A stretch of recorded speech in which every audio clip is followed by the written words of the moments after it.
Damas y caballeros, muy buenas tardes. Bienvenidos a la videoconferencia Eliminando Barreras Burocráticas con el Indecopi. Esta actividad académica es dirigida principalmente a las MIPES, a los emprendedores y público en general, y tiene por finalidad dar a conocer las barreras más recurrentes aplicadas durante la emergencia sanitaria y mecanismos para denunciarlas. En realidad, ¿cuántas veces cada uno de nosotros puede haber tenido varias anécdotas quizás no tan agradables, ¿no? Por ahí alguno que quiere abrir una bodega, va a alguna X municipalidad y nos dicen, señor, perfecto, pero usted tiene que presentarnos el título de propiedad. Yo no soy propietario, yo estoy alquilando. Pues, sin embargo, no, la persona tiene que hacer el título. O por ahí nos dicen, por favor, aquí en tal entidad pública debe hacer un pago, perfecto, hay una tasa, hay un tupo, etcétera. Hacemos el pago, pero nos exigen en mesa de partes de que le adjuntemos el voucher en físico, ¿no? Cuando en realidad si lo hemos pagado en la misma caja de la misma entidad pública, bastaría con el número de operación, con la fecha de operación, como dice nuestras normas administrativas. Es que en realidad todo esto forma parte de cumplimientos ciertos normativos, de temas de barreras, como vamos a evaluar en unos minutos más gracias a nuestro ponente, pero también en un cambio de visión de nuestros funcionarios públicos. Atrevernos cada vez ver más desde la mirada del ciudadano, pero también para nosotros como funcionarios públicos prestar un mejor servicio. Es por eso que precisamente el motivo, la finalidad de esta actividad académica es poder conocer aspectos importantes de barreras burocráticas, cuáles son las ilegales, las irracionales, un breve análisis, barreras burocráticas pre y post pandemia, y qué hacer si una entidad me impone una barrera burocrática, ¿no? De esa forma podemos ver en realidad al Indecopi como un aliado, un enemigo, y muy bien el doctor Claudio nos va a explicar en un momento más al respecto. El régimen sancionador aplicado a entidades y funcionarios y, por supuesto, resultados del programa de eliminación voluntaria de barreras burocráticas. Para ello, contamos como nuestro ponente principal al doctor Claudio García Peña, quien es jefe de actividades resolutivas de la Secretaría Técnica Regional de Eliminación de Barreras Burocráticas del INDECO. Con ustedes, entonces, dejo al doctor Claudio García. Adelante, Claudio. Muy buenas tardes con todos. Muchas gracias, José, por la presentación, por la forma como se aborda el tema y la forma tan didáctica y tan interesante de abordar un tema de barreras burocráticas que creo que al final se resume a eso, ¿no? ¿Qué cosa hace el Indecopi en el sistema de barreras burocráticas? ¿Cómo nos puede servir las funciones del Indecopi? ¿Y qué debemos saber sobre el sistema de barreras burocráticas? De manera muy sencilla y recoger estas herramientas que mañana más tarde nos pueden servir para dinamizar el mercado, en muchos casos, para acelerar trámites administrativos. Tiene varias funciones y tiene varias funcionalidades también. Entonces, les voy a compartir una presentación para que la puedan observar y podamos conversar un poco sobre los principales temas. Ya el temario lo habían adelantado, lo empiezo a compartir en breves momentos. Un segundo, por favor.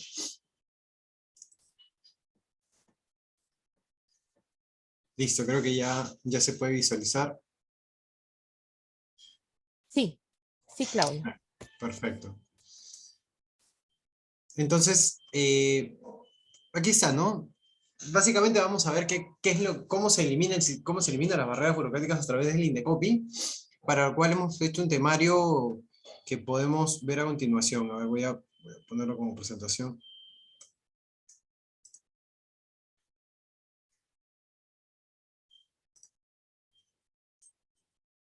Listo.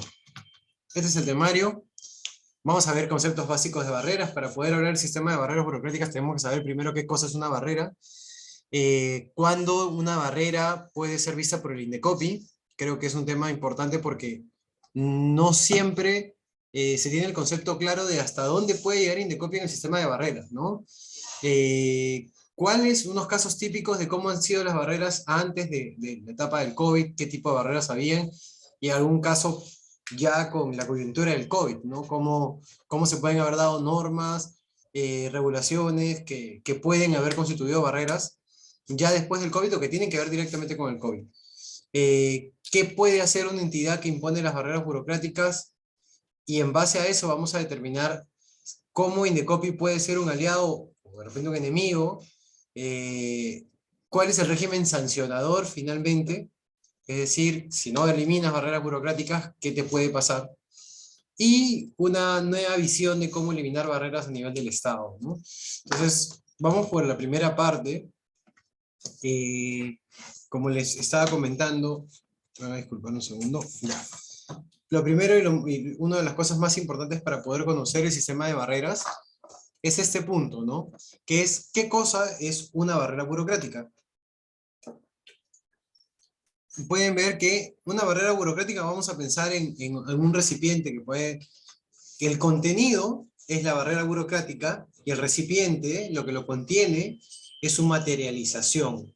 Los dos conceptos van a ser muy importantes porque a la hora que queramos identificar barreras, el Indecopi nos va a pedir que digamos, bueno, ok, ¿no? El administrado denuncia una barrera, díganos por favor, primero, cuál es su barrera y dónde se encuentra contenida.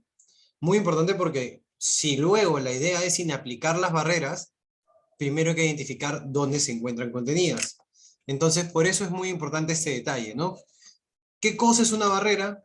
Bien, lo tenemos aquí. ¿Qué es una barrera burocrática? De acuerdo a la definición, tenemos esta es una definición legal, pero vamos a tratar de aterrizarlo, de verlo de uno por uno para que puedan saber finalmente identificar una barrera burocrática. Dice, es un requisito, una limitación, una prohibición o un cobro, ¿no? Un requisito, una limitación, bueno, un requisito, para poner un ejemplo, puede ser que nosotros presentemos copia de algo, ¿no? Voy a sacar una licencia de funcionamiento, tráigame copia de su partida de matrimonio, ¿no? ¿Qué tiene que ver? Nada, de repente podría devenir en ilegal, podría ser una barrera burocrática que me están imponiendo, ¿no? Quiero abrir una cevichería, tráigame carnet de sanidad de todos sus trabajadores, ¿no? Tráigalos, preséntelos, documentos. Eso es un requisito. Una limitación, ¿no? Una exigencia, perdón, también. Una exigencia, vamos a volver al tema del carnet de sanidad. Puede ser que no me lo pidan, como que preséntame los documentos a la hora de pedir la licencia. Puede ser que no me los pidan en ese momento, ¿no? Yo llego y me dicen, ok, viene su formulario, pero me entregan una serie de condiciones para yo permanecer en el mercado. Y una de ellas es que todos mis trabajadores tengan carnet de sanidad, ¿no?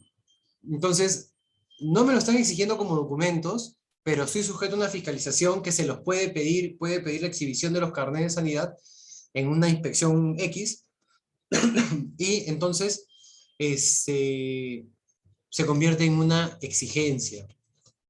Un requisito, una exigencia para hacerla, en este ejemplo, un requisito vendría a ser algo más documental, ¿no? Pensemos en documentos, cosas que me piden que presente, y las exigencias es cosas que piden que tenga, condiciones que me están poniendo, ¿no? Por ejemplo, tener determinada cantidad de estacionamientos si quiero poner un local comercial. Ahí podemos hablar de esa diferencia entre requisitos y exigencias. Limitación, pues, por ejemplo, pone un anillo vial y yo ya no puedo ingresar a determinadas calles, ¿no? O me ponen un horario de funcionamiento. Me están limitando la forma como yo puedo accionar o ejercer empresa en el mercado. Una prohibición, no puedes vender alcohol durante la Semana Santa, ¿no? Por ejemplo. Una limitación, vamos a ver si es que barrera o no. En algún momento se denunció como el pico y placa, como una limitación de tránsito. Vamos a ver si basta con ser limitación para ser barrera burocrática. Pero por lo menos tienes que ser una de estas figuras. Y un cobro finalmente, una tasa administrativa para poner un ejemplo, ¿no? Me cobras 10 soles por copias certificadas de la partida de matrimonio, para poner un ejemplo, ¿no? Entonces, primero, ¿qué cosa es? Pero no solo basta con un requisito, una exigencia, una limitación, una prohibición o un cobro. No basta con ser uno de estos tipos. Primero tienes que ser uno, ¿correcto? Pero no basta. Además, lo tiene que imponer una entidad en ejercicio de función administrativa. Por excelencia, las administraciones.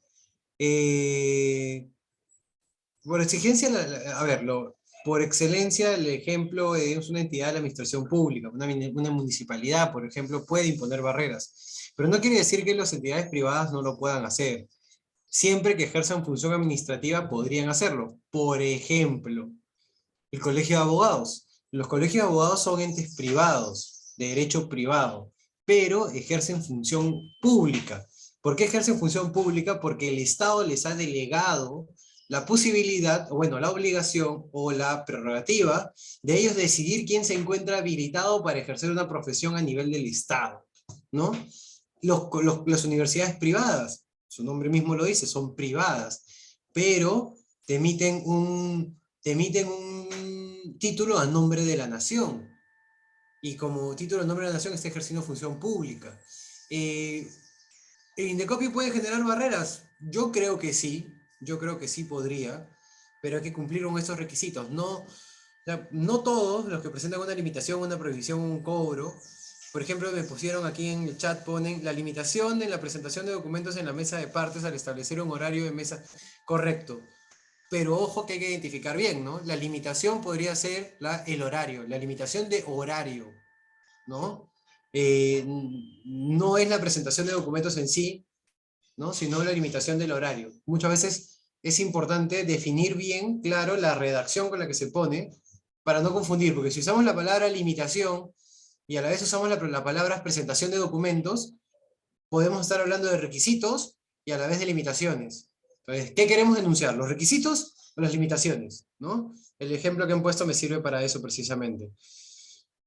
El Poder Judicial podría, vamos a ver a través de qué instrumentos, sí, no hay ningún problema.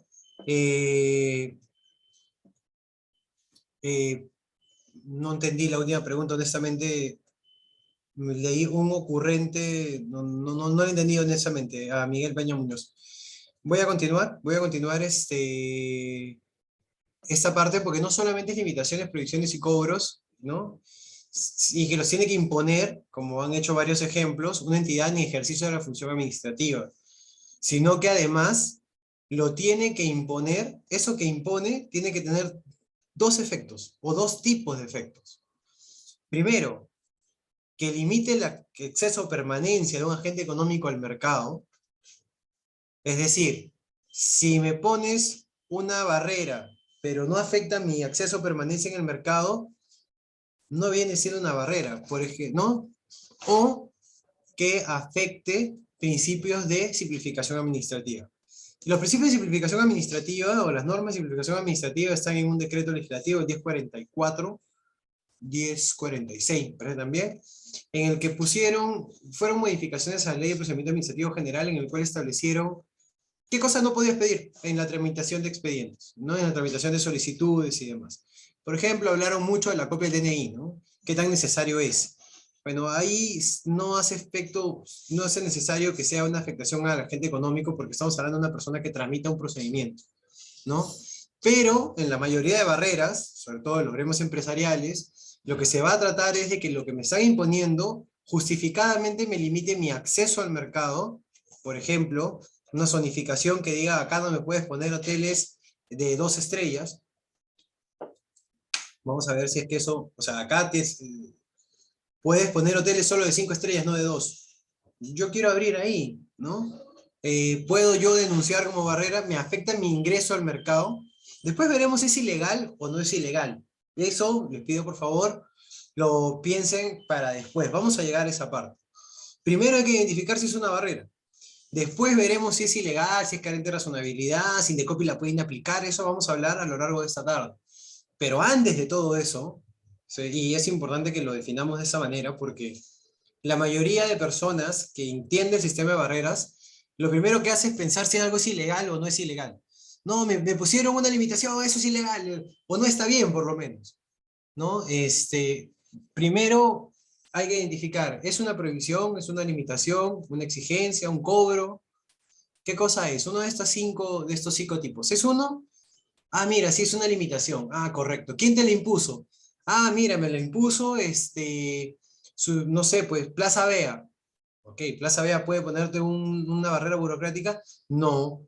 Ah, ya, no, ¿sabes qué? Me la puso la municipalidad. Ya, ok, te la puso la municipalidad, ejerció función administrativa, perfecto. Entonces, Y dime una cosa, ¿te afecta tu acceso a permanencia en el mercado? No, porque yo lo tramité como persona natural y la verdad es que a mi empresa no le afecta. Puede ser que cumpla con todo lo primero, pero no hay una afectación al acceso o permanencia en el mercado. No lo va a ver Indecopi, no es barrera. Así de simple, no es barrera. Entonces, estos tres elementos son muy importantes antes de siquiera pensar si algo es ilegal o no. Es más, puede pasar este filtro y tranquilamente ser legal. Vamos a poner un ejemplo. Las restricciones horarias, ¿ya? Voy a adelantar un poco, pero para que se entienda este punto. Las restricciones horarias no son ilegales per se. Es más, las restricciones de horario son declaradas por el Indecopi como legales, es decir, se ejercieron de manera legal por parte de las entidades, o en este caso municipalidades. Sí lo hicieron bien, de manera legal, pero incurrieron en falta de, en carencia de razonabilidad. Es decir, vamos a ver este punto también, no justificaron la medida, pero legal era. Es decir, era una limitación, porque era horarios, lo imponía una municipalidad, entidad de ejercicio de función administrativa, y me restringe mi permanencia en el mercado. Es decir, cumple con esto, es una barrera, pero es legal. Pero a su vez es legal y, no es carente, y es carente de razonabilidad. No pasó el segundo filtro. Entonces, a lo que voy es que cada filtro tiene sus elementos, pero el primero y más importante, para mí, es este. Porque si no identificamos cuál es la barrera, quién la impone y qué efectos genera, el Indecopi no tiene competencias para conocerlo. Simplemente van a ser denuncias declaradas, en su mayoría, improcedentes. Y si vemos estadísticas de las barreras que han sido denunciadas, perdón, si vemos esas estadísticas, nos vamos a dar cuenta que hay un aumento en el porcentaje de denuncias declaradas improcedentes. Normalmente, porque no se maneja bien ese concepto de qué cosa es una barrera burocrática. Entonces, es muy importante que esto lo recordemos siempre. 5 tipos: requisito, limitación, prohibición, exigencia o cobro, entidad de la administración pública, o ejercicio de función administrativa, y que genere efectos en el acceso o permanencia en el mercado. Si identificamos esos 3 filtros, vamos a estar frente a una barrera burocrática y podremos entender después o evaluar después si es que esta es ilegal o carente de razonabilidad. Pero ya habremos pasado el filtro de procedibilidad, ¿no? Vamos al siguiente punto. Bueno, acá hay algunos ejemplos. Una exigencia de renovar autorizaciones para colocar anuncios publicitarios. Una exigencia, me exiges que yo anualmente haga algo. Un requisito, presentar la vigencia del poder, documentos, como le decía, ¿no? Presentación documental. Limitación, suspensión del procedimiento de otorgamiento de licencia de funcionamiento. Esto pasó en una municipalidad en el centro del Perú. Dijo, no más giros especiales, no más discotecas, no más tragamonedas, no más nada, ¿no? Limitas mi acceso al mercado, limitas mi acceso como empresa.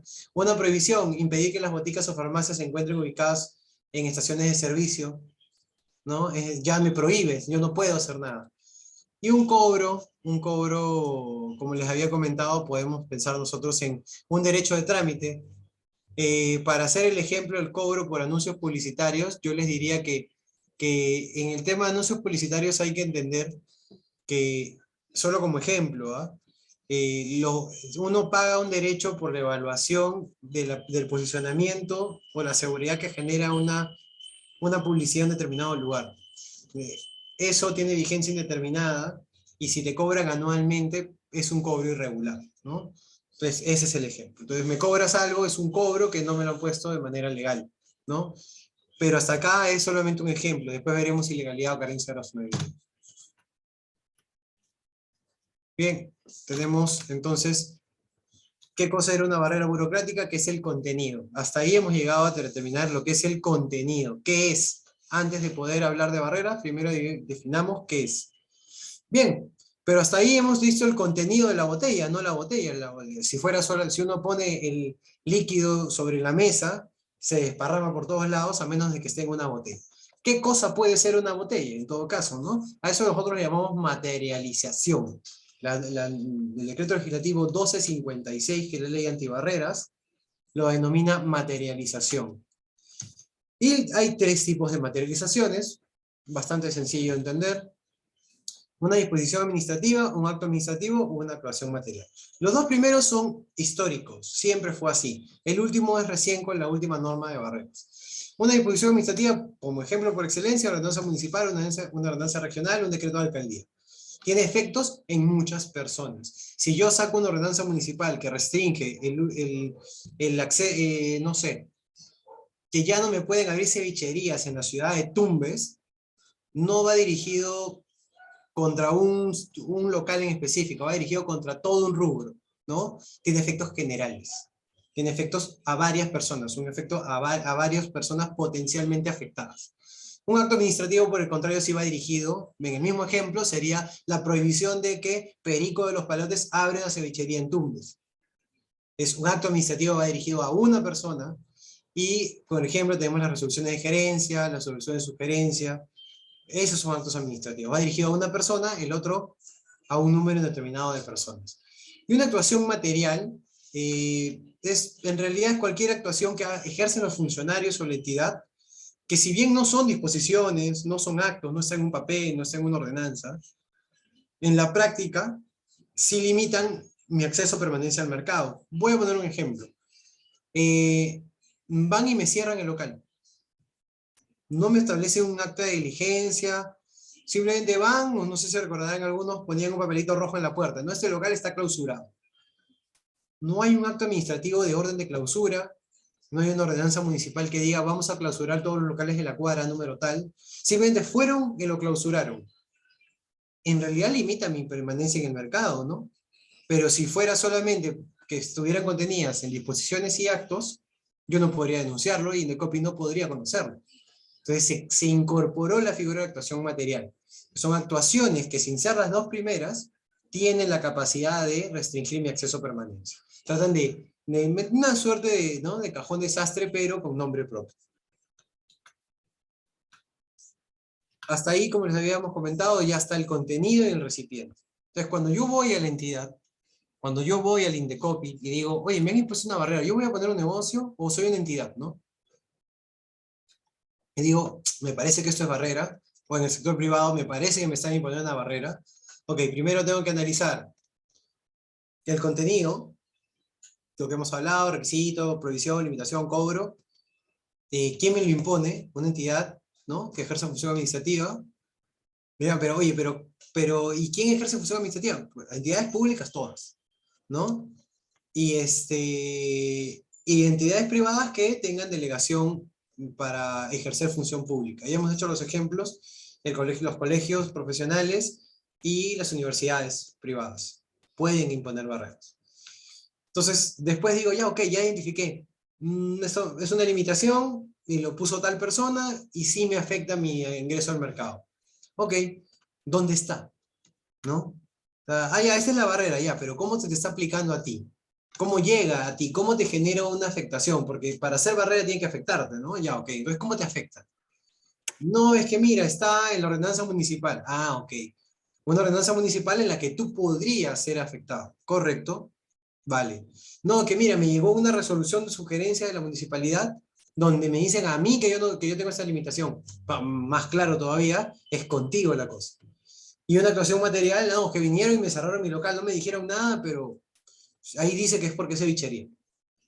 Ah, ok. Entonces es una actuación material, ¿no?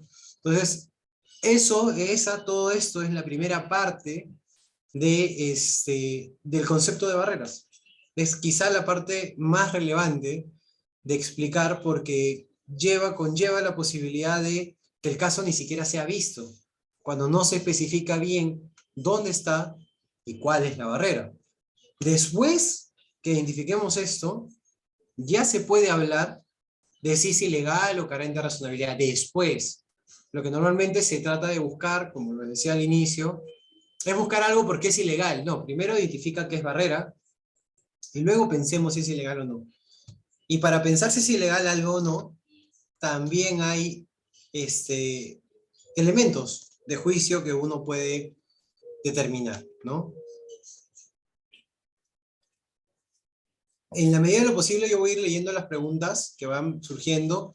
Acá acaba la primera unidad temática, así es que si hay alguna duda o consulta las ponen ahí, las trataré de absorber en el momento, si no las pasaremos para el final. Pero la idea es que por cada unidad temática, si tienen alguna duda, la puedan, ¿no? Lo podamos conversar. Voy avanzando con la segunda y si hay alguna pregunta sobre la primera, retrocedo, no hay ningún problema, ¿no? Tenemos todavía un tiempo para avanzar con estas unidades temáticas. En lo que corresponde, como les decía ya, sabiendo qué cosa es una barrera, ya luego podemos evaluar si es que realmente es ilegal o no, ¿no? Si por ejemplo, es carente de razonabilidad o no. Ya tenemos ya primero habremos pasado primero por la evaluación de qué cosa es barrera, y aquí vamos a dar algunos elementos que les van a servir a todos para poder ya decir, ok, sí sé que es una barrera, pero pero y si voy a Indecopy y me dice que es legal, si voy a Indecopy y me dice que es carente de razonabilidad, ¿cómo lo puedo evaluar? ¿No? Bien. Vamos primero con ilegalidad. Yo divido la ilegalidad en tres. ¿Ya? Casi todo en barreras son tres. Tres materializaciones, tres ilegalidades, por ahí tres carencias de razonabilidad. Casi es el número mágico en barreras. Tres ilegalidades, ¿no? La primera, cuando la entidad que me impone la barrera no tiene competencias para ello.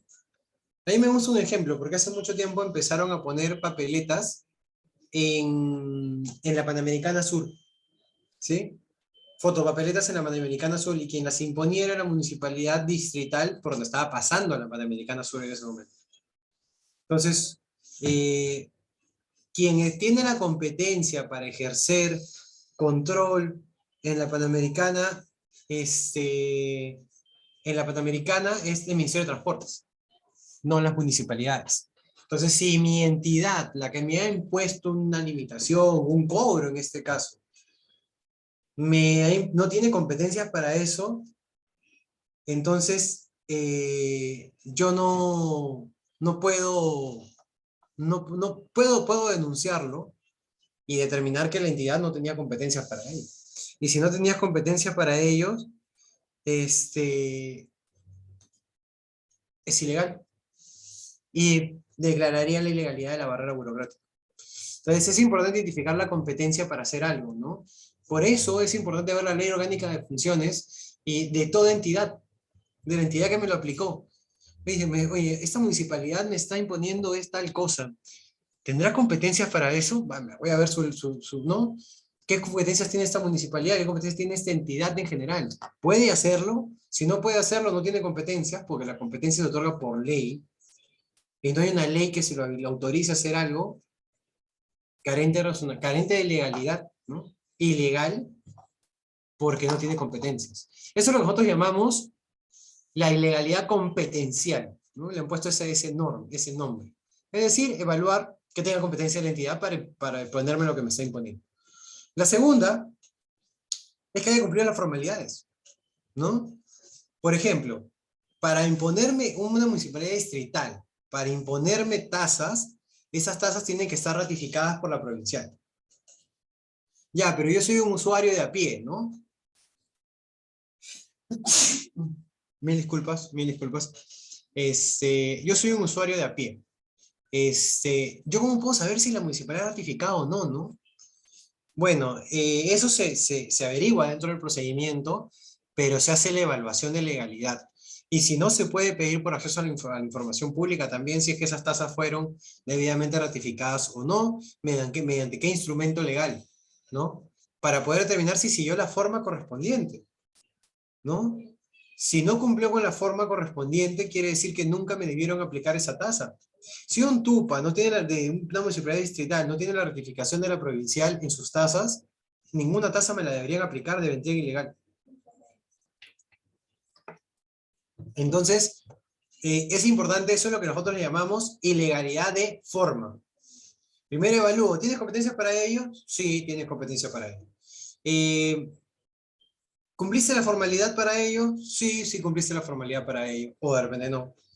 Y por último, ¿hay alguna norma a nivel nacional que contradiga lo que tú has puesto en esta disposición o acto administrativo o esta actuación material? ¿Hay alguna norma que lo prohíba? Porque no, las entidades no son islas. El sistema nacional, hay un principio que reconoce el Tribunal Constitucional en un pronunciamiento del año 2010, donde dice, las entidades del Estado, y en todos sus niveles del Estado, gobierno regional, municipal, provincial, ministerios, en general, no son islas y no trabajan de manera aislada, no trabajan de manera independiente.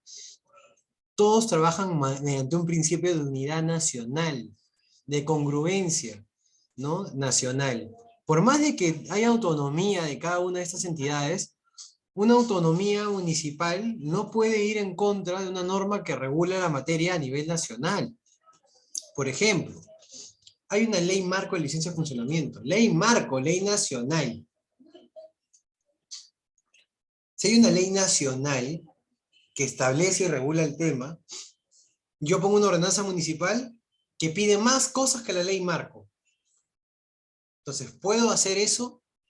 En principio, no. En principio, no. No puedo ir más allá que las normas de alcance nacional, porque las normas de alcance nacional tienen una función de integración, de homogeneización de la normativa nacional, de guía obligatoria, y además en su contenido dice que nadie puede poner más requisitos que los que estas normas ponen. Ejemplos: ley marco de licencia de funcionamiento, ley de edificaciones y habilitaciones urbanas, ¿no? Ley de servicios de telecomunicaciones. Entonces, tenemos ejemplos en los cuales van a encontrar que una norma de distinta rango a nivel de la estructura del Estado siempre tendrá un nivel jerárquico, por lo menos de integración. Dice, acá hay todo un tema, porque dice, no, en las municipalidades tenemos autonomía municipal. Correcto. El Tribunal Constitucional definió en el año 2010 que la autonomía no significa autarquía, no se mandan solas. Quiere decir que pueden ejercer sus funciones de manera independiente, pero no son estados independientes, pertenecen al Perú, y el Perú tiene normas marco.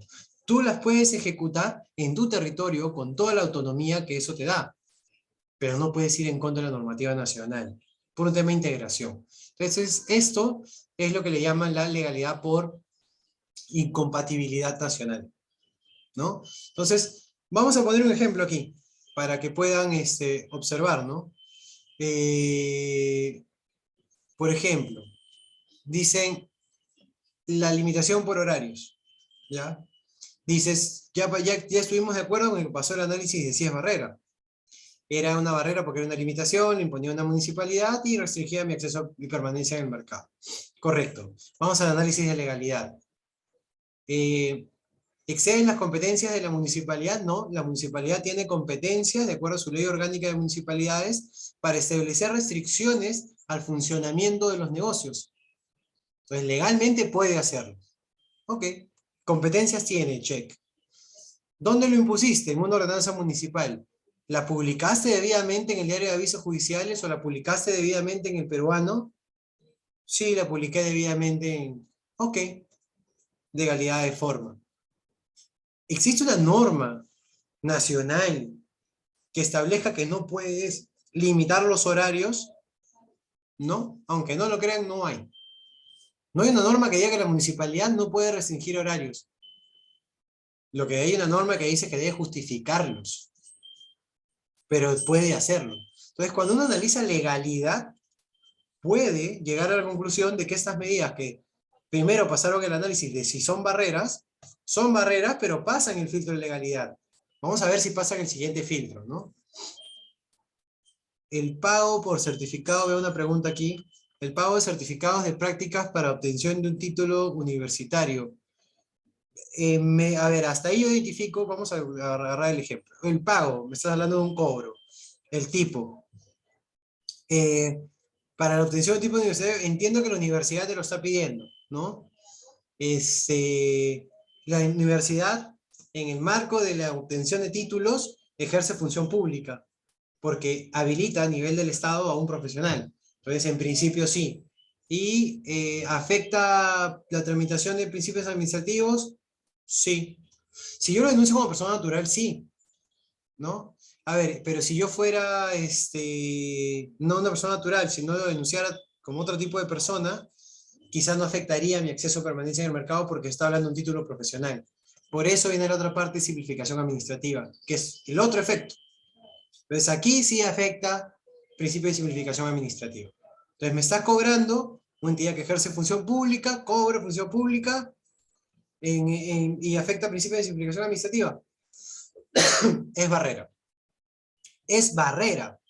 No necesariamente es barrera ilegal, ¿no? Aquí habría que ver si es que existen competencias para ese cobro. Si existen competencias en la ley de funcionamiento de universidades que dice que pueden cobrar por ello, tendría competencias. Si lo ha cobrado mediante la forma correcta, habrá pasado el análisis de forma. Y si no hay ninguna ley que prohíba a la universidad el cobrar por ese tipo de certificados, habría pasado el análisis de legalidad. Vamos a ver si pasa el siguiente análisis, que es carencia de razonabilidad. Ojo, ojo. No necesariamente hasta acá uno dice, pero qué chiste, entonces casi todo va a ser legal. No, en realidad la mayoría son ilegales. Estoy poniendo ejemplos de legalidades para poder pasar al siguiente ejemplo. Acá hay unos ejemplos. Exigencia de requisitos de licencia de edificación, que ya lo hemos hablado, o derechos de trámite que no constan en el TUPA, que también lo hemos hablado. ¿Qué pasa cuando son legales? ¿No? ¿Qué pasa cuando son legales? No acaba ahí. El que denuncia debe presentar indicios, sí, indicios de que hay una carencia de razonabilidad. Lo puede presentar, no es necesariamente obligatorio, pero se recomienda. ¿Qué cosa es lo que es carente de razonabilidad? Y con esto acabamos la primera unidad, que es básicamente un repaso de qué cosa es barrera, qué cosa es ilegalidad. Y lo último es qué cosa es carencia de razonabilidad. ¿Ya? Y aquí tenemos nosotros que evaluar 4 elementos que en realidad pueden ser 3. A ver. Interés público. La medida que han puesto procura defender un interés público. Hay que tener en cuenta una cosa. El principio básico es que el desarrollo de actividades en el mercado es libre por excelencia. Si yo como entidad pienso poner una regulación y voy a limitarlo de alguna otra manera, lo que tengo que hacer es justificarlo. Y esta justificación va de la mano con la razonabilidad. No puedo simplemente porque considero que así es mejor imponer una limitación. Voy a hacer ese análisis de carencia de razonabilidad con 2 ejemplos para que se entienda. Primero con el que estábamos haciendo, que es el caso de limitaciones horarias. Si yo pongo que es una limitación horaria, como hemos visto es legal, porque tenía la competencia, lo hizo con la forma, y no hay norma que le contravenga el poder limitaciones horarias, vamos a carencia de razonabilidad. Defines un interés público con la limitación horaria. Normalmente la limitación de horaria en discotecas decía que el interés público tutelado era la seguridad de los vecinos o la tranquilidad de los vecinos por la bulla que emitían las discotecas en determinadas zonas, ¿no? Algunos decían la seguridad porque las discotecas generan gente que tome y como toman salen y hacen desbandes. Otros decían seguridad, ¿por qué? Porque salen a las 3 de la mañana, se exponen y la delincuencia aumenta porque es conglomerado de gente. Ese es el interés público, decían, ¿no? Muy bien. Si identificas el interés público, que debes hacerlo, no será arbitrario. ¿Qué cosa es arbitrario? Algo que no tiene justificación. Eso es algo arbitrario. Algo que no obedece a una justificación pensada, objetiva. Algo que simplemente lo hice porque se me ocurrió. Eso es arbitrario. Entonces, para que no sea arbitrario, tienes que tener un interés público cuando veas la medida. Ok, la limitación horaria, vamos a quedarnos con el tema de la tranquilidad de los vecinos porque hay mucha bulla en esas discotecas. Entonces, el interés público es la tranquilidad de los vecinos. La segunda es es idóneo para solucionar el problema. Existe un problema que tiene que ver con el interés público, que es que hay tranquilidad, se afecta la tranquilidad de los vecinos. Pero lo puedo solucionar a través de esta medida, lo soluciono o no lo soluciono. Es decir, si yo limito que las discotecas a partir de ahora se cierren a las 3 de la mañana, ¿soluciono la bulla a los vecinos? Bueno, la solución a partir de las 3 de la mañana, pero el interés público era la tranquilidad. La tranquilidad se define desde qué hora a qué hora, desde las 3, y se la cerraba a las 3:05, ya no defiendo el interés público. Y si lo cierro a las 2, defiendo más interés público. ¿Desde qué hora se entiende que la gente debe dormir tranquilamente? ¿Cuál es esa comparación entre el derecho de empresa y la tranquilidad de los vecinos? ¿No? ¿Cuál es esa parte media? Correcto. Yo debo identificar esta medida como entidad, debe haber respondido a un análisis de idoneidad. Es decir, la medida que has puesto debe solucionar tu problema. La bulla se soluciona cerrándola a las 3 de la mañana. Algunos te dirían que sí. Sí se soluciona a las 3, por lo menos a las 3 de la mañana. Si la cierras, ya no hay bulla y hay tranquilidad. Y si quieres, podrías decir que es una hora prudente. Entonces, digamos que es idóneo. Le da cierta idoneidad a la tranquilidad de los vecinos. Yo en lo particular no lo creo. O sea, yo no sé por qué 3 de la mañana en todo caso, pero vamos a ver. Pregunta. ¿Es desproporcionada a los fines que busca? Es decir, si yo hago un análisis de las afectaciones que genero cerrando discotecas a las 3 de la mañana, genera tal cantidad de afectaciones a agentes económicos, movimiento en el mercado, derechos de empresa y demás, versus la tranquilidad de los vecinos. Digamos que la salud y la tranquilidad normalmente van a tener un peso especial, ¿no? No en todos los casos va a suceder así, pero hay que buscar un análisis de proporcionalidad, ¿no? Y esta última es muy importante, que tiene que ver con la proporcionalidad, por eso le decía que podían ser 3 nada más. Esta proporcionalidad va de la mano con algo que se llama alternativa menos gravosa. Si de por sí le decía que la regla es el dejar la libertad en libertad el ejercicio de la función de la empresa, del agente económico, y yo restrinjo y hago una evaluación de que tengo un interés público, es idóneo, es proporcionado a los fines, tengo que también hacer un análisis de qué tipo de solución estoy dando, porque no todos tienen una sola solución en la vida, ¿no? Dicen, hay varias opciones. Varias opciones. Por ejemplo, el horario basta, cerrar a las 3 de la mañana es la única alternativa. Pregunta, yo tengo la opción de pedir a partir de ahora que tengan paredes con revestimiento acústico para que el sonido no se escape de la discoteca. Es una alternativa. Si yo estoy buscando la tranquilidad de los vecinos, una alternativa es que los obligues a tener paredes con protección acústica. Es un ejemplo. Segundo, otra alternativa, cerré en todo el distrito. O sea, todas las discotecas del distrito me cierran a las 3 de la mañana. Pero el problema se había generado solo en una zona del distrito. No es una alternativa menos gravosa que yo elija por zonificación y diga de la cuadra tal a la cuadra tal me cierran a las 3 de la mañana porque ahí se generó el problema y lo pongo en justificaciones. Son solo ejemplos. Algunos me dirían, no, esa no, poner concha acústica no va. No, solamente acá, ¿y por qué los otros se tendrían que beneficiar? ¿No? Algunos dirían que eso es discriminación, pero son alternativas, por lo menos evalúalas. Por último, ¿por qué no a las 3:30? ¿Por qué no a las 4?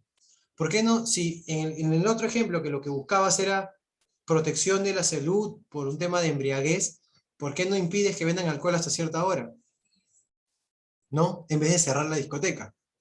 Depende de qué es lo que busques solucionar, está tu medida y están tus alternativas.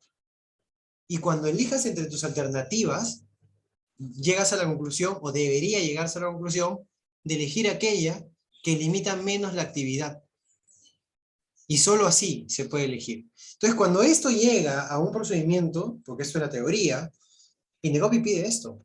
le pide esto a la municipalidad. En el caso de restricciones horarias, esto no fue justificado. Porque además, la justificación de este análisis debe ser previo a la emisión de la norma, no posterior, no cuando Indecopi ya te abre un procedimiento. Entonces, como no hay forma de que justifiquen algo que no ha tenido todo este análisis antes de emitir la norma, entonces cae por carencia de proporcionalidad, de razonabilidad, perdón. Y uno dirá, oye, o sea que una municipalidad para emitir una norma tiene que hacer todo esto, hay que flojera, no regulo nada. No, pues, precisamente estamos enfocando mal. Porque aquí se supone que se tiene que restringir de una manera ordenada. No restringir porque se me ocurrió que a partir de ahora, no sé, pues por ejemplo puedo decir, a partir de ahora los alumnos van a estudiar en un salón hombres y en un salón mujeres, porque yo pienso así, ¿no? Que el interés público que buscas, existe un problema con que los hombres y mujeres estén en un salón, existe una medida desproporcionada, evaluaste otras alternativas para solucionar el problema. Sí, no es como se me ocurre, por eso esto tiene que ser antes de emitir la decisión, ¿no? Es una evaluación de poder de la regulación que uno emite como entidad. Y esto en buena cuenta es el análisis de barreras. Esto es el análisis de barreras, ¿no? Voy a cerrar con un par de casos, esta primera parte y tomamos un pequeño descanso, para que nos podamos entender. Ese es un caso que sucedió en La Perla, esto fue pre-pandemia. La Municipalidad de La Perla exigía que tuvieran carnet de sanidad todas las personas que brindaban atención al público o manipulaban alimentos sin excepción alguna. Y esto lo puso en la ordenanza municipal, en una ordenanza municipal del 2004, ¿no? ¿Qué es lo que hizo Indecopi? Indecopi lo evaluó, vamos a ver por partes, ¿no? Todo lo que hemos visto en esa primera parte. Es una exigencia de carnet de sanidad. Bien, ¿quién lo impone? La Municipalidad de La Perla, perfecto. ¿Afecta mi permanencia en el mercado? Sí, porque si tú me exiges y yo no tengo, me vas a cerrar. Correcto. Vamos al análisis de legalidad. ¿Dónde está contenido? En una disposición administrativa, por ordenanza municipal. Correcto. Entonces pasa el análisis de es barrera. Vamos a ver si es ilegal o carente de razonabilidad. Indecopi lo evalúa y dice, oye, mira, dentro de tus competencias tú puedes regular las restricciones para el ejercicio de actividades empresariales. Así que competencia tienes. La ordenanza municipal 3/2004 está correctamente emitida, siguió su procedimiento formal de emisión y fue publicado correctamente. Entonces es exigible. Bien. El último punto de legalidad era si contravenía normas nacionales, ¿no? Entonces se evalúa la norma nacional y dice, hay una ley que protege ese tipo de cosas, se llama la Ley General de Salud. El artículo 13 en específico establece que ninguna autoridad, así específico, ninguna autoridad podrá exigir a las personas una certificación de su estado de salud, un carnet de salud o un documento similar, como condición para el ejercicio de actividades profesionales o de producción, comercio o afines, ¿no? ¿Qué es lo que determina eso? ¿Qué es ilegal? Pues contraviene una norma que es de alcance nacional. La Ley General de Salud del Estado peruano te dice que no puedes pedir carnet de sanidad. Y tú sacaste una ordenanza municipal que dice todos me dan carnet de sanidad. No puede ser una isla. Tiene que tener un principio de integración, de unidad nacional, de coordinación. Por eso hay normas generales. Entonces, se devino ilegal porque contravenía normas de alcance nacional. Finalmente, lo que terminó pasando es que la municipalidad en el 2017 derogó la anterior norma y se acabó el problema, ¿no? Derogaron, se eliminó la barrera. Por eso fue un caso bien sonado anterior a la pandemia.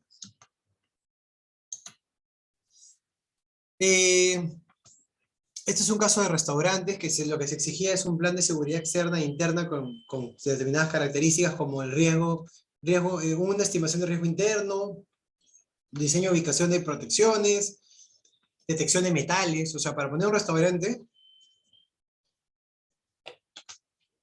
tenía que poner detector de metales en la puerta, ¿no? O sea, ahí venía un poco una suerte, ya irán viendo por dónde va la ilegalidad en este caso, ¿no? Pedían copias de los antecedentes penales de la persona que realizaba la vigilancia. Es decir, del portero, ¿no? La persona que estaba ahí, tenía que llevar eso, ¿no? Y además, el restaurante tenía que celebrar un convenio con empresas de taxis para garantizar la seguridad de los vecinos. Es decir, yo pongo mi restaurante y tengo que tener una agencia afuera, privada, que me asegure que la gente que sale de mis restaurantes sube ese taxi y nadie les va a hacer nada. Suena muy bien, suena muy bien. No lo puedo negar. Pero podemos hacer eso, podemos exigirle que contrate directamente con determinadas empresas, que tenga que haber una empresa así. Es decir, las personas que van al restaurante no asumen ningún tipo de riesgo tampoco, ¿no? Si salgo y agarro un taxi en la calle, me pueden robar. Si pido un aplicativo, me pueden robar menos. Si voy acompañado, de repente me pueden robar menos. Pero esas son circunstancias que pasan en la calle. Son exigibles a un establecimiento comercial. Mil disculpas, me siento un poco de agua. Pero esos son tipos de cosas que van saliendo en determinadas normativas que pueden exceder las competencias que tienen determinadas municipalidades para esto, ¿no? Miren, esta ordenanza municipal en particular, inclusive decía que el restaurante o el local tenía la obligación de embarcar al pasajero que estaba en estado de embriaguez. En un taxi seguro, registrar el embarque del pasajero en un libro de registros, una exigencia del libro de registros, donde tenía que firmar el chofer del taxi y el chofer del establecimiento, ¿no? Y también tenía que llamar a su papá, a su mamá, para contarles que su hijo había salido, pues de repente, ¿no? Me imagino. O sea, la idea es buena, de repente, pero le estás cargando algo a una persona que solo quiso vender comida, o vende trago, ¿no? ¿Quién tiene la responsabilidad? ¿La Policía Nacional o los restaurantes? ¿Quién es el que debe proteger que una persona no sea asaltada en un taxi? Para empezar, que alguien en estado de embriaguez no salga de tal manera que un chofer tenga que firmar para llevarlo a su casa, ¿no? ¿Hasta qué punto podemos controlar que las personas mismas se cuiden, que la policía se cuide, y como eso no funciona, se lo recargamos al establecimiento comercial? Entonces, hay elementos que nos pueden ir dictando que pueden existir abusos a través de ordenanzas municipales de determinados lugares, ¿no? Aquí les dejo un poquito cuáles fueron las consecuencias de este tipo de ordenanzas, este tipo de denuncias. Se habló de libertad empresarial para ver cuáles, dice esta norma, este principio, que está en el artículo 9 del Decreto Legislativo 757, que los agentes económicos tienen la libertad de poder escoger la mejor forma de organización de sus obligaciones, ¿no? No me puedes imponer a mí cómo debo hacer mi negocio. Si yo como restaurante quiero, de repente, sí, pues poner un servicio privado de taxis para quien lo solicite, todo bien, pero no me puedes obligar o sancionar porque no lo hago, ¿no? El hecho de ponerme un control de metales o de pistolas está regulado por SUCAMEC, no por la municipalidad. Y así, ¿no? Aquí se los dejo para que lo puedan leer. La resolución es un poco extensa por temas de tiempo. Les voy a dejar, la PPT se las va a pasar para que la puedan leer. Y les invito a que hagan el análisis de qué tipo de legalidad están tratando en esos casos. Y aquí tenemos casos post pandemia. Un segundo, por favor. Sí, ya se puede ver. ¿No? Donde estableció unas restricciones horarias, pero ya específico por temas de pandemia, ¿no? Que la actividad en el centro comercial agropecuario, un centro comercial que existía en Tarma, ¿no? Será de lunes a jueves de 6 a 5 nada más. No, la norma nacional no decía nada sobre esto, pero ellos pusieron ese horario, sin ninguna justificación. La actividad comercial en espacios temporales será de lunes a sábado. El establecimiento de productos de primera necesidad será solamente de lunes a sábado. Esto ninguna norma nacional lo dijo, ¿no? Las actividades comprendidas en el artículo 4 son de 6 a 4 nada más, en modalidad de delivery y recojo en tienda. Vamos a ver otras más que pusieron. La actividad comercial en el centro comercial pusieron, claro, es una repetición de lo anterior, perdón. Dice, el servicio de delivery estará sujeto solamente a un horario de lunes a domingo hasta las 6 de la tarde. O sea, la norma nacional te decía, en distintas partes, ¿no? Hasta las 4, hasta las 5, siempre un poquito más que el tránsito, ¿no? Para que las empresas puedan seguir funcionando. Pero aquí pusieron más restricciones. Posiblemente lo que buscaban era el control de la salud, correctamente, ¿no? Si volvemos al análisis de carencia de razonabilidad, es por la salud, por la pandemia. ¿Tienes competencias para ello? ¿O es el Ministerio de Salud quien dicta esas normas? Imaginemos que tienes competencias para ellos. ¿Cuál es tu fin, el que buscas? La salud pública, correcto. ¿Existen otras medidas? Por último, ¿existe un análisis de justificación de la medida? O sea, el Ministerio de Salud dice hasta las 8 de la noche, tú dices hasta las 6. ¿Por qué? Cuanto menos dime por qué, porque si sí tienes una justificación y es mejor que la otra, vale. Pero si lo hiciste simplemente porque a ti se te ocurre que es hasta las 6, cuando el Ministerio de Salud, con un estudio, determinó que mejor hasta las 8, ¿dónde está la justificación? Eso devendría en carencia de razonabilidad. Y aparte, acá hay un tema de ilegalidad también, ¿no? Que dice el Decreto Supremo del 2020 que en la fase 3 de reactivación económica dijo expresamente que en el marco de la declaratoria de emergencia sanitaria queda prohibido el establecimiento de requisitos adicionales por parte de cualquier entidad pública. Es decir, lo que está ahí son todas las restricciones que se pueden establecer. Ahí están los aforos, las limitaciones, los horarios, todo. Por fuera de eso, nadie puede poner más. Lo dice. Ilegal si lo hace, ¿no? Eso es un poquito lo que es ilegalidad y carencia de razonabilidad. Hasta aquí combinamos la primera parte. Podemos pasar a un pequeño receso, unos 10 minutos, máximo 10 minutos, y empezamos con la segunda parte de esta exposición, que ya es un poco más de qué herramientas tenemos, cómo vamos, a dónde vamos, qué tipo de sanciones pueden caer, y cualquier tipo de pregunta que tengan sobre la primera parte también son bienvenidas. Si es que siendo las 5 en punto, a las 5:10 nos retomamos la comunicación para poder continuar con la última parte de la exposición. Gracias.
Listo. ¿Qué tal?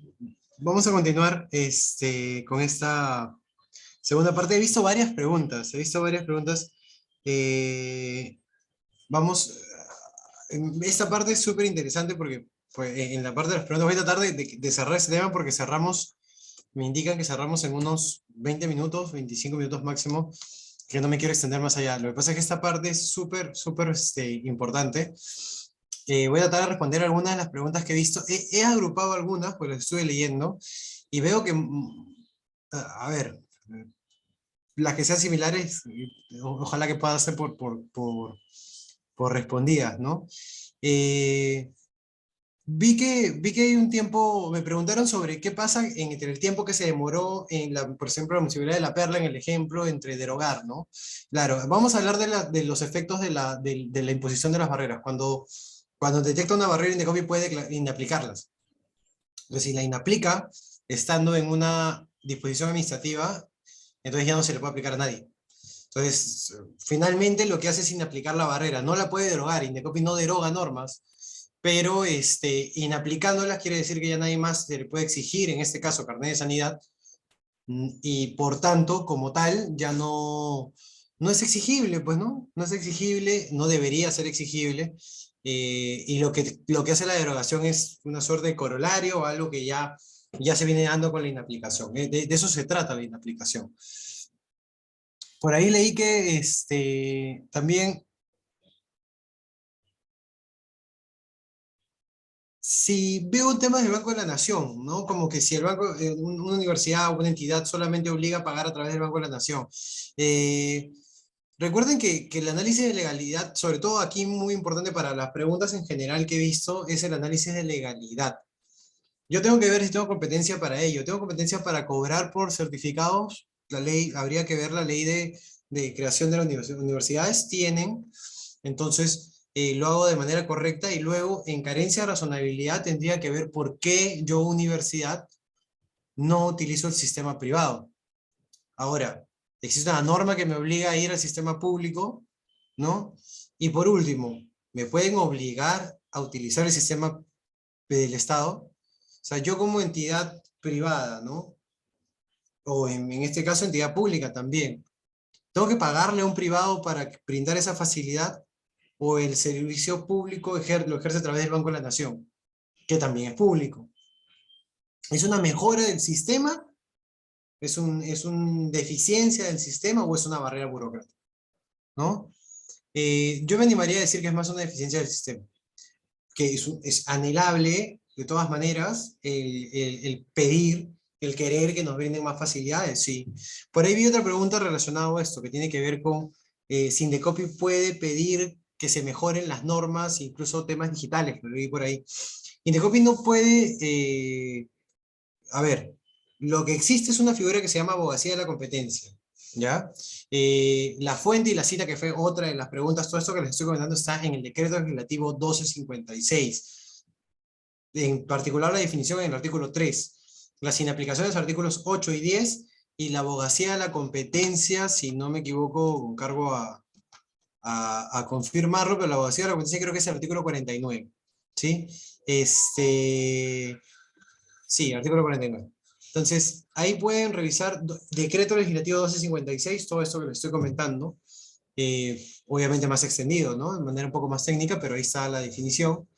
Y lo que se puede hacer es presentar informes que, donde en el marco de la tramitación de los expedientes se puedan identificar ciertos elementos que están en normas, porque también nosotros hemos dicho que las barreras son emitidas por determinadas entidades. Por ejemplo, las barreras no pueden estar en leyes, decretos legislativos, no pueden contener barreras. La misma norma lo dice. Entonces, si tú encuentras que puede haber una barrera que esté en un decreto legislativo, tú no puedes entrar, porque está en ley, ¿no? Indecopi no puede derogar leyes, sino normas infralegales, por su misma jerarquía, ¿no? En la pirámide de jerarquía de instituciones públicas no podríamos derogar leyes, por eso está el legislativo. pero sí puedes identificar que hay una barrera en una ley. Por ejemplo, la Ley General de Transporte se identificó hace mucho tiempo una barrera. Entonces, ¿qué se hace? Abogacía de la competencia, que son informes técnicos del INDECOPI, que llegan al Congreso, se pueden discutir en el Congreso e incluso en el Ejecutivo, que son como opiniones técnicas, no como sugerencias, pero no puede hacerlo como competencia en sí. No puede decir, no, INDECOPI se ha dado cuenta que mejor todo digital, así que ordenamos que todo el Estado sea digital. No, INDECOPI tiene limitaciones, aunque tiene bastantes herramientas, pero esas no, esas no. Veo una que es, ¿INDECOPI puede intervenir en el colegio de abogados? Sí, sí puede intervenir en el colegio de abogados. Cuando incrementa el 100% de la tasa por colegiatura, con el caso Cusco, sí, se resolvió. Se resolvió, es como el caso de Lima también, ¿no? Se resolvió de esa manera. Ilegal, porque no había una justificación para el pago de la tasa. Recuerden que la tasa, por sí, la definición de tasa, involucra un pago justo por el servicio público que estás recibiendo. No puedes generar rentabilidad a través de las tasas, ¿sí? Por la definición misma de tasa, bueno, esto es derecho tributario, como no puedes generar un monto por encima de lo que exactamente te cuesta como Estado, entonces si tú incrementas de manera justificada, estás yendo en contra de esta norma que dice precisamente cómo se calculan las tasas. Entonces sí, sí sería ilegal, ¿no? Sí sería ilegal. Vi un tema de compra de terreno y una inmobiliaria. Ojo que, ¿quién podría denunciar ahí? La inmobiliaria. Si la inmobiliaria está solicitando la independización y la municipalidad le está exigiendo a la inmobiliaria que presente una serie de documentación, que la ley de edificaciones y la ley de habitaciones urbanas y edificaciones no te lo exige, entonces la inmobiliaria te podría denunciar la barrera, ¿no? Podría denunciar la barrera. Por ahí vi temas de competencia legal, con eso cierro para poder continuar con la siguiente unidad temática. Les voy a dejar, no sé, con Catherine conversaremos de repente para ver si se puede extender un poquito y ver tema de preguntas. Me apuro con la última que hablaba de un tema de competencia desleal. Ojo, competencia desleal habla de la participación de dos empresas privadas en el mercado, que tengan acciones una contra la otra, se ve en el sistema de competencia desleal. Recuerden que las barreras tiene que imponer una entidad pública. Un privado no puede imponer barreras, salvo que ejerza función administrativa pública. Y los ejemplos son el colegio de abogados y las universidades, ¿no? Un privado, por ejemplo, a mí, no sé, pues se me ocurre que pongas a competir Juan Valdés contra Starbucks. Que a Juan Valdés le haga competencia legal a Starbucks, no puede calificar como barrera burocrática porque no sería una entidad que ejerza función administrativa, ninguno de los dos. Entonces no podría imponer una barrera, ¿no? Espero un poquito haber ido por ahí con un tema. No mezclemos, solamente con eso termino, por lo último que estaba leyendo, no mezclemos protección al consumidor con barreras también, ¿no? Ojo que el trato, la idoneidad, los precios, la información, por precios no, la información puede ir por consumidor, ¿no? Si yo voy ante una notaría y me establecen, no sé, pues no me dan un buen servicio, yo siempre podría ir al sistema de protección al consumidor. No por eso necesariamente todo lo que me imponen es barrera, ¿no? Hay que identificar un deber de idoneidad contra lo que es barrera. Igual es un ejemplo súper interesante, podría haber una zona gris ahí. Debo continuar, porque me voy contra el tiempo. ¿Qué es lo que se puede hacer? ¿No? Si alguien me impone barreras, lo voy a hacer rápido. Miguel es el dueño de una MIPE, le puse un ejemplo, ¿no? El Rublo es un restaurante en la ciudad de Trujillo. Para los que son de Trujillo, un saludo, muy rico se come allá. Un día, inspectores de salud de la Municipalidad de Trujillo accedieron a su local y exigieron a sus 18 trabajadores mostrar carnet de sanidad, como el caso de La Perla. ¿Qué puede hacer? ¿Qué puede hacer Miguel? ¿No? Para Miguel, esta exigencia afectaba su desempeño como restaurante. Con esto respondo a la pregunta sobre si también ven salidas de mercado. La afectación a la permanencia genera eventualmente una salida en el mercado, así es que también está involucrado la salida en el mercado como los efectos de una barrera, por si acaso. Buena pregunta, esa muy, muy buena, me pareció interesante. O sea, está metida dentro del acceso, dentro del permanencia, ¿no? Si no puedes permanecer, sales. Es un poco esa la lógica. Entonces, ¿qué puede hacer? ¿No? Le genera costos adicionales tener que mandar a todos sus trabajadores a que saquen su carnet de sanidad. ¿Qué opciones tiene Miguel? Puede contactarse a través del Indecopy de dos maneras. Denuncia informativa, quiere decir que Miguel lo que hace es da un aviso, presenta por mesa de partes, mete un escrito, indicando por si acaso, la municipalidad tal está que pide carnet de sanidad, ¿no? Puede ser por correo electrónico, por WhatsApp, por todas las vías de comunicación que tiene el Indecopy. Para hacer una estadística, en el 2019 el 100% de denuncias informativas terminaron en el inicio de investigaciones de oficio. O sea, cuando alguien alerta de este tipo de cosas, pero no quiere salir en la foto, ¿no? Mucha gente a veces por temor a las represalias de la municipalidad, ¿no? Como que, ¿para qué lo denuncia la municipalidad si finalmente ellos son los que me dan el título habilitante, ¿no? La licencia de funcionamiento? Entonces, mejor no me meto, pero meto una denuncia anónima. Es como denunciar a Sunafil, ¿no? No me quiero pelear con mi trabajador, con mi empleador, pero me voy a Sunafil si veo que hay un abuso y yo no aparezco porque es una denuncia anónima, ¿no? A eso le llaman denuncia informativa aquí. Y el segundo es una denuncia formal, ahí sí soy yo. ¿Qué logro con eso? Que me la apliquen a mí, ¿no? También puede ser con efectos generales, pero primero voy a buscar que me la apliquen a mí. Pago mi tasa, presento una denuncia y puedo solicitar el pago de costas y costos, puedo solicitar medidas cautelares, y es un procedimiento administrativo, ¿no? Presento una denuncia. En un caso informo, en otro caso denuncio. Eso es lo que yo puedo hacer. En ambos casos es presencial o virtual, y Indecopy sí recibe todas las documentaciones a nivel virtual sin ningún problema, 24 horas al día. En una denuncia formal hay etapas: se presenta la denuncia, se emite a trámite, los descargos, análisis y emisión de una resolución final, 120 días por instancia. 120 días hábiles por instancia, ¿no? ¿Qué pasó con Miguel? Interpuso una denuncia contra la municipalidad, la comisión le declaró fundada, porque no era ilegal contar con un carnet de sanidad, exigirle que cuente con un carnet de sanidad. La segunda instancia lo confirmó, ¿no? Y como estaba en una disposición administrativa, para los que preguntaron qué pasa con esas ordenanzas hasta que se deroguen, se ordenó la inaplicación de la barrera que estaba contenida en la ordenanza municipal. Como está en una ordenanza municipal, recordamos que cuando hablamos de materialización, hablamos de ordenanzas municipales, va a todos los que quieren, hasta todos los que tienen un restaurante, un conjunto indeterminado o determinable de personas, y un acto administrativo es directamente a una persona, ¿no? Entonces, como ese caso estaba en una ordenanza municipal, la inaplicación es de la ordenanza, de la barrera que está en la ordenanza municipal. Eso quiere decir que para todos los restaurantes de Trujillo tampoco es exigible, gracias a Miguel, ¿no? Antes de la 1256, cuando uno denunciaba, solo te inaplicaban la barrera al denunciante, sea acto o sea disposición. Hoy por hoy, cuando está en disposición y solo en disposición, si sale barrera burocrática ilegal, se le inaplican a todos los posibles afectados de esa disposición administrativa. Si está en acto, no. ¿No? Si está en acto, no. Si está en acto, sí es el caso en concreto, pero porque el acto va a una persona en concreto. Tiene lógica, ¿no? Si el acto va dirigido a mí y logran encontrar una barrera en ese acto, el beneficiado soy yo. Si denuncia una barrera y está en una disposición administrativa que va a muchos restaurantes y yo estoy dentro de ellos, si encuentran la barrera, todos los restaurantes se benefician, ¿no? Así ya no hace falta que todos los restaurantes empiecen a presentar su denuncia de manera independiente e innecesaria. ¿Cuál fue el impacto de la inaplicación? Lo han calculado, es un caso real, ¿eh?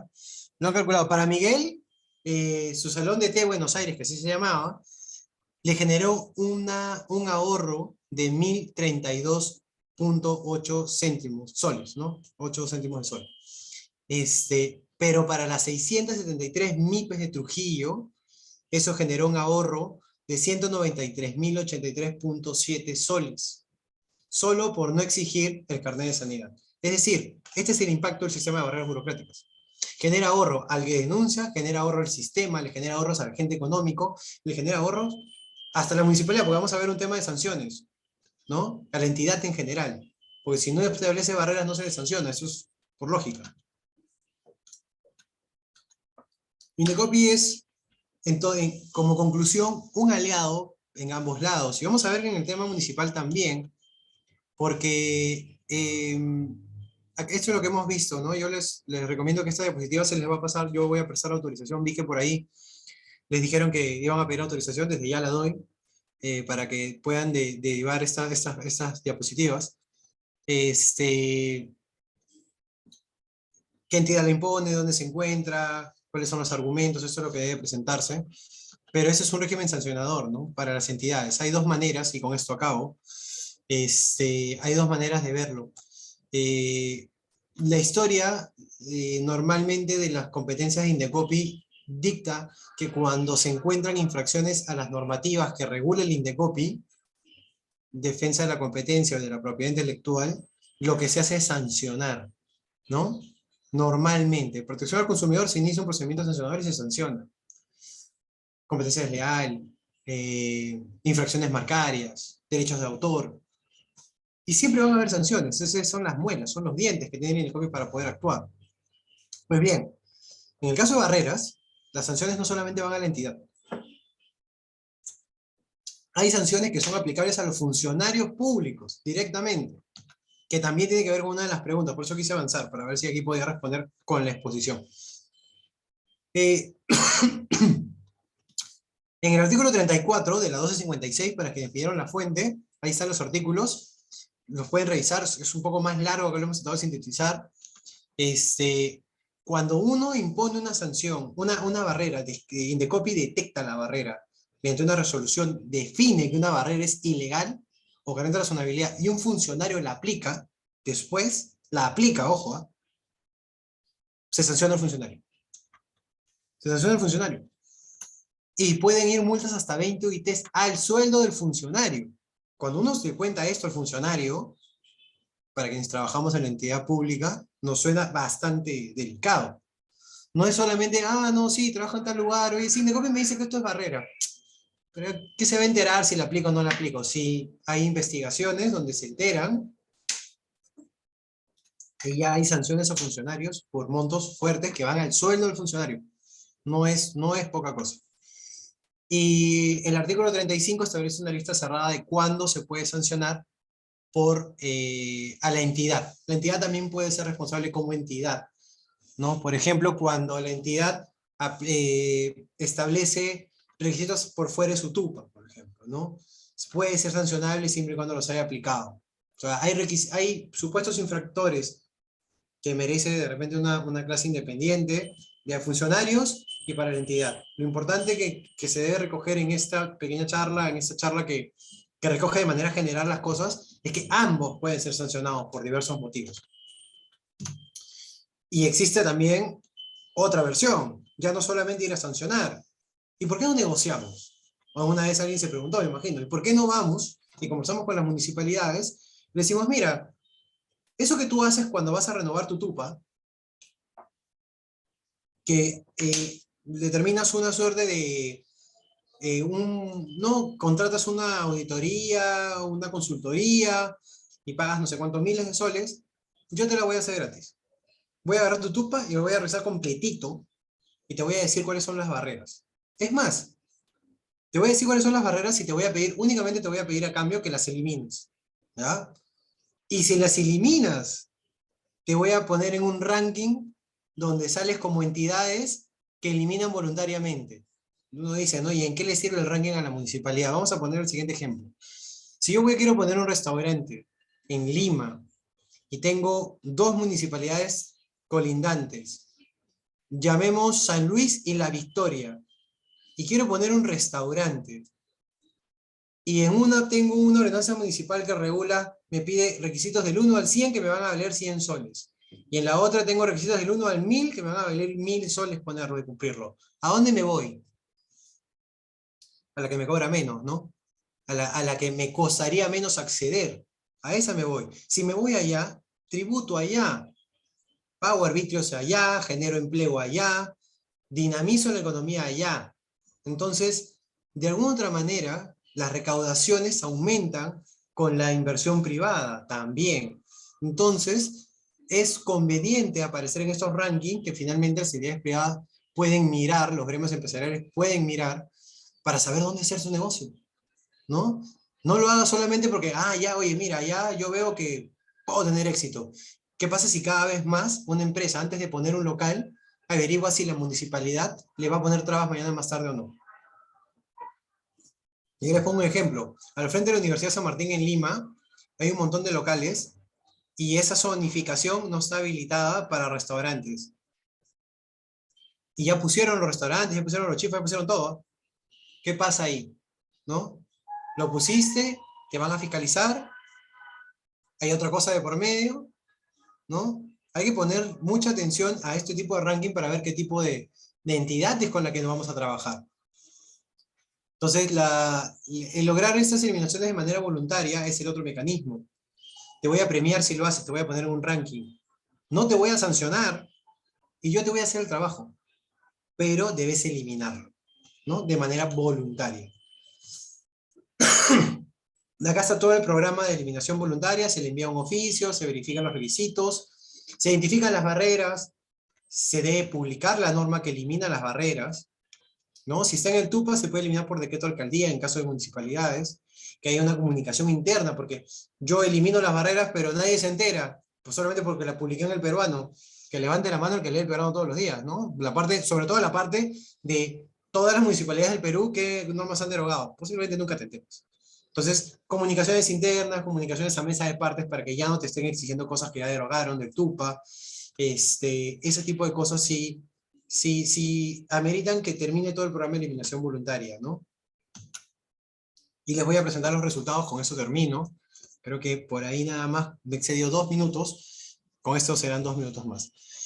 De agosto del 2017 a diciembre del 2021, el cierre del año pasado, la Secretaría Regional de Barreras, que en el área a la que yo pertenezco, el INDECOPI, ha logrado la eliminación de 15.756 barreras burocráticas eliminadas voluntariamente, sin abrir un solo procedimiento sancionador, sin emitir una sola sanción, ¿ya?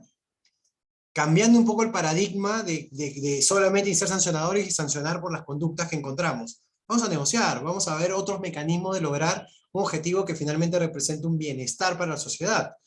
Finalmente, INDECOPI, como cualquier entidad pública, es una entidad que debe prestar un servicio público eficiente a los ciudadanos, ¿no? No solamente a los agentes económicos, porque hasta acá hemos hablado de muchas herramientas para los agentes económicos, pero también a las entidades. Finalmente, que debe beneficiarse el ciudadano, ¿no? Tus competencias pueden ser como municipalidad, como INDECOPI, como cualquier entidad, pero lo que debes buscar es un bienestar al ciudadano. Entonces, aquí ¿cuántas entidades eliminaron esto? 148 entidades de 17 regiones del país, ¿no? El costeo solo se ha realizado hasta el año 2020, ¿eh? Y el ahorro estimado para el Estado, así como le puse el ejemplo de Miguel, el ahorro estimado es de 26 millones de soles, solo hasta diciembre de 2020. Ahorita va a sumar todo lo que se hizo en el 2021. Imagínense. ¿Cuánto dinero más? 26 millones de soles entre ahorros a particulares, ahorros al Estado, ahorros a los agentes económicos, a la gente de pie, al ciudadano en general. 26 millones de ahorro en 3 años, porque está costeado en 3 años. Eso es el impacto del sistema de eliminación de barreras burocráticas. No solamente un impacto en los agentes económicos que tienen una herramienta, no solamente una entidad que puede eliminar y no ser sancionada, sino que finalmente tiene un impacto económico en la persona, en el ciudadano, que quiere hacer empresa, que quiere tramitar su título de profesional, que quiere tramitar cualquier tipo ¿no? de solicitud o demás ante una entidad pública, bienestar general para el ciudadano que quiere desarrollar su vida normal, ¿no? De la mejor manera, sin trabas burocráticas innecesarias, ilegales o carentes de razonabilidad. De eso se trata el sistema.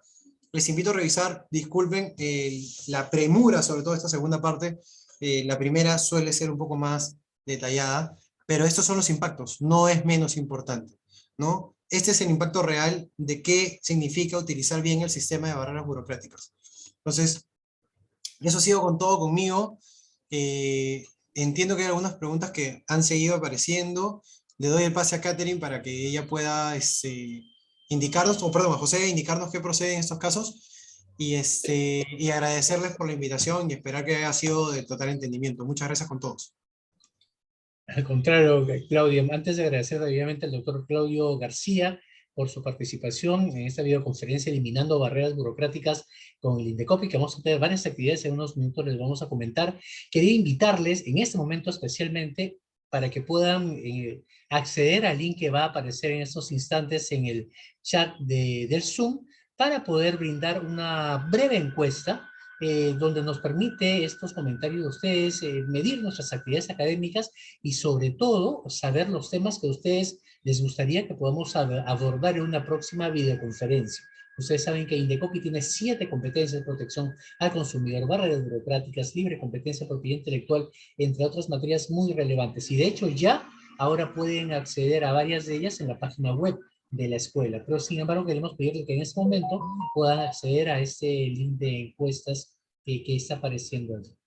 Mientras las completan, quería ahora sí agradecer la asistencia de todos ustedes, así como la excelente y clara ponencia del doctor Claudio García Peña, tanto así que ha generado una serie muy impresionante de preguntas que nos permiten poder no solo ver lo interesante de la temática, sino de tener esa nueva perspectiva del funcionario público, a través de los conceptos de eliminación de barreras burocráticas, a través de qué es una barrera ilegal y racional, estos temas tan comentados respecto a las barreras pre y post pandemia, ¿no? Y qué cosa hacemos si una entidad nos impone una barrera burocrática, y sobre todo, fíjense, noten este resultado tan importante del programa de eliminación de barreras burocráticas del Indecopi, ¿no? De parte de las diferentes áreas de barreras burocráticas que mediante comunicaciones, capacitaciones, logran que muchos miles de barreras en las diferentes municipalidades, entidades públicas,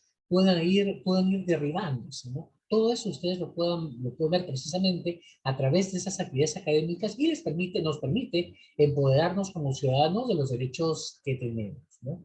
Ahora también queríamos invitarles, como les decía, a la página web www.escuela-medioindecopi.edu.pe, donde pueden acceder a nuestras próximas actividades académicas, y hay varias allí a las que se pueden inscribir, y también publicaciones electrónicas, grabaciones de las más importantes videoconferencias y programas de radio escuela que se transmite por Radio Indecopi, ¿no? Eso quería comentarles y nuevamente agradecerle a Claudio por su excelente participación. A ustedes, amigos, unos minutos más va a continuar la encuesta para que puedan seguir completándola, y de seguro que va a haber otra oportunidad para que Claudio y otro funcionario de las áreas de eliminación de barreras burocráticas nos van a brindar su experiencia a través de nuestras actividades académicas. Muchísimas gracias y nos vemos en una siguiente actividad. Hasta luego, amigos. Gracias.